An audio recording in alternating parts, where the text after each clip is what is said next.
ब्रह्मचारिणी माँ की जय। जय माता दी दोस्तों, मैं हूँ सरिता और मेरे YouTube चैनल पर आप सभी का हार्दिक स्वागत है। दोस्तों, आज की इस वीडियो में मैं आपको बताने वाली हूँ नवरात्रि के दूसरे दिन पूजी जाने वाली माँ ब्रह्मचारिणी की पूजा विधि के बारे में। आज के दिन माँ को किस चीज़ का भोग लगाया जाता है, माँ का प्रिय रंग कौन सा है, किन मंत्रों का जाप करना चाहिए, माँ ब्रह्मचारिणी का बीज मंत्र क्या है, स्तुति मंत्र कौन सा है और कौन से स्तोत्र का पाठ आज के दिन आपको करना चाहिए। इसके साथ ही आज के दिन जो कथा सुनी जाती है वो भी मैं आपको सुनाने वाली हूँ। लेकिन वीडियो शुरू करने से पहले आप सभी से अनुरोध है कि अगर आप मेरे चैनल पर नए हैं, अगर अभी तक आपने मेरा चैनल सब्सक्राइब नहीं किया है तो चैनल ज़रूर सब्सक्राइब कर लें, बेल आइकन भी प्रेस कर लें ताकि मेरे चैनल पर अपलोड होने वाली हर वीडियोज़ की जानकारी आपको सबसे पहले मिल सके। और अगर आपको ये वीडियो पसंद आए तो लाइक करने के बाद कमेंट बॉक्स में जय माता दी लिखना मत भूलिएगा। माँ ब्रह्मचारिणी का स्वरूप बहुत ही सरल है। सरल स्वभाव वाली माँ ब्रह्मचारिणी दुष्टों को मार्ग दिखाती हैं। इनके दाहिने हाथ में जप की माला है और बाएं हाथ में कमंडल है। माना जाता है कि जो भी भक्त आज के दिन माँ दुर्गा के ब्रह्मचारिणी स्वरूप की पूजा करता है तो ऐसा करने से उसमें तप करने की शक्ति, त्याग, सदाचार, संयम और वैराग्य में भी वृद्धि होती है। जीवन के कठिन से कठिन संघर्ष में भी ऐसा इंसान विचलित नहीं होता है जो माँ ब्रह्मचारिणी की पूजा करता है। दोस्तों, पहले सुन लेते हैं माँ ब्रह्मचारिणी की कथा और उसके बाद मैं आपको बताऊंगी संपूर्ण पूजा विधि के बारे में। पूर्व जन्म में हिमालय के घर जन्मी माँ ब्रह्मचारिणी ने नारद जी के सलाह पर भगवान शिव को पति रूप में प्राप्त करने के लिए कठोर तपस्या की थी। इनकी कठोर तपस्या के कारण ही इनका नाम ब्रह्मचारिणी यानी कि तपस्चारिणी पड़ गया। हजारों वर्षों तक इन्होंने केवल फल फूल खाए और 100 वर्षों तक केवल जमीन पर रहकर ही पेड़ पौधों की पत्तियों पर जीवन यापन किया।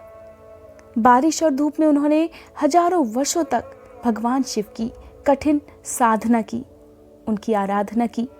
कभी बेलपत्र खाए तो कभी उन्होंने निर्जल और निराहार रहकर कठोर तपस्या की। इस तरह तपस्या करने से उनका शरीर कमजोर हो गया। उनके तप से देवता, ऋषि मुनि सभी अत्यंत प्रभावित हुए। उन्होंने कहा कि देवी, आपके जैसा तप किसी ने भी नहीं किया, यह केवल आप ही कर सकती हैं।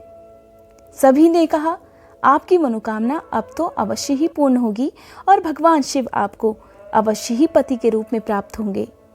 और इस तरह से माँ ब्रह्मचारिणी की कठिन तपस्या से, उनकी भक्ति और श्रद्धा से प्रसन्न होकर भगवान भोलेनाथ ने उन्हें अपनी पत्नी के रूप में स्वीकार कर लिया।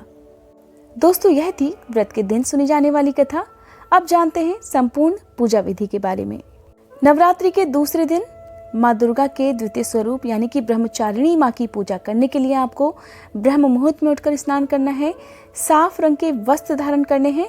आज के दिन अगर आप पीले रंग के वस्त्र पहनकर माँ की पूजा करते हैं तो बहुत ही शुभ माना जाता है।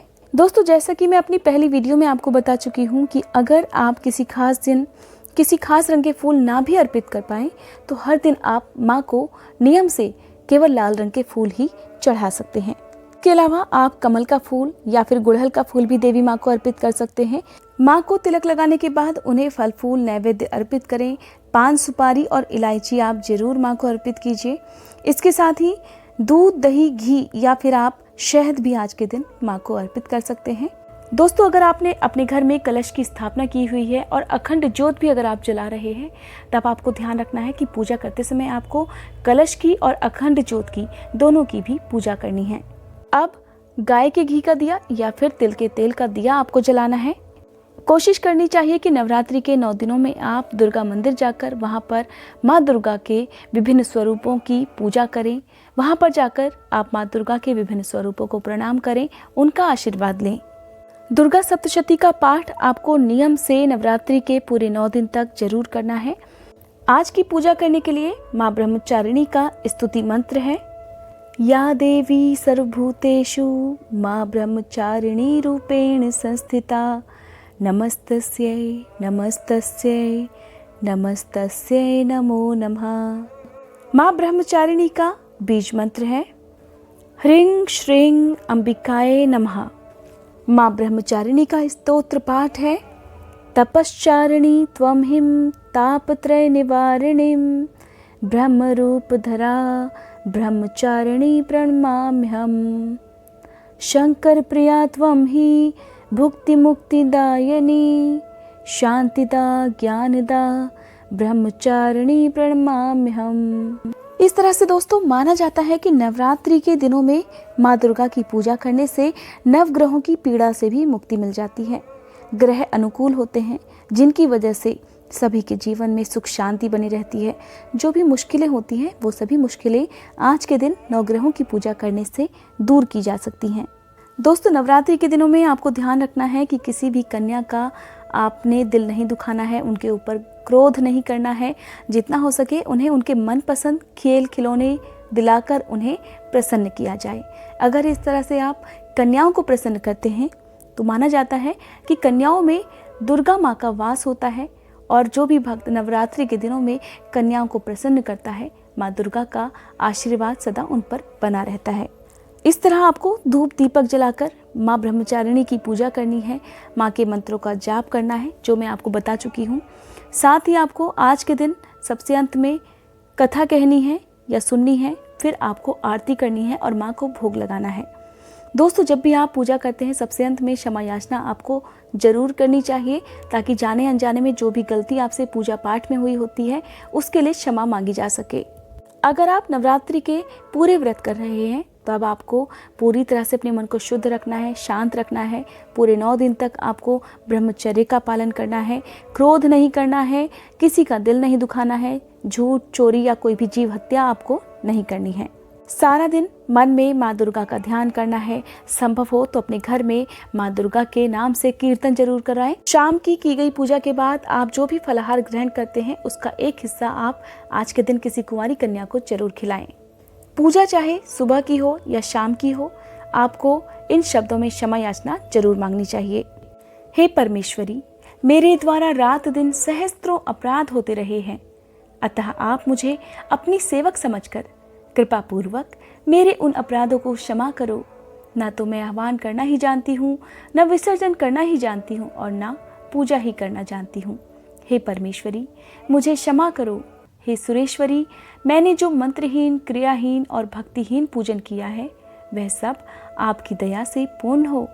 सैकड़ों अपराध करके भी भक्त आपकी शरण में आकर केवल जगदम्ब कहकर ही मोक्ष को प्राप्त करते हैं, जिसे ब्रह्मादि देवगण भी पाने में असमर्थ होते हैं। हे जगदम्बिके, मैं अपराधी हूँ किंतु आपकी शरण में आई हूँ, अतः इस समय मैं दया की पात्र हूँ। तुम जैसा चाहो वैसा करो। अज्ञानवश या बुद्धि भ्रम होने के कारण भूल से जो कुछ भी मैंने कम या अधिक कर दिया हो, हे देवी, हे परमेश्वरी, सब अपराध क्षमा करो और प्रसन्न हो। हे जगन्माता, हे कामेश्वरी, सच्चिदानंद स्वरूपिणी परमेश्वरी, आप प्रेम पूर्वक मेरी यह पूजा स्वीकार करो और मुझ पर प्रसन्न हो। आप गुप्त से भी गुप्त वस्तु की रक्षा करने वाली हो। आप मेरे किए हुए इस जप को ग्रहण करके मेरे सभी अपराधों को क्षमा करो। हे देवी, हे महेश्वरी, आपकी कृपा से मुझे सिद्धि की प्राप्ति हो। दोस्तों इस तरह से पूरे विधि विधान से अगर आप नवरात्रि के दिनों में पूजा करते हैं तो आपकी की गई पूजा का फल आपको जरूर मिलेगा। उम्मीद करती हूँ आज की ये वीडियो आप सभी को पसंद आई होगी। अगर आपको ये वीडियो पसंद आई हो तो लाइक करने के बाद कमेंट बॉक्स में जय माता दी लिखना मत भूलिएगा और मुझे ज़रूर बताइएगा कि आज की वीडियो आपको कैसी लगी।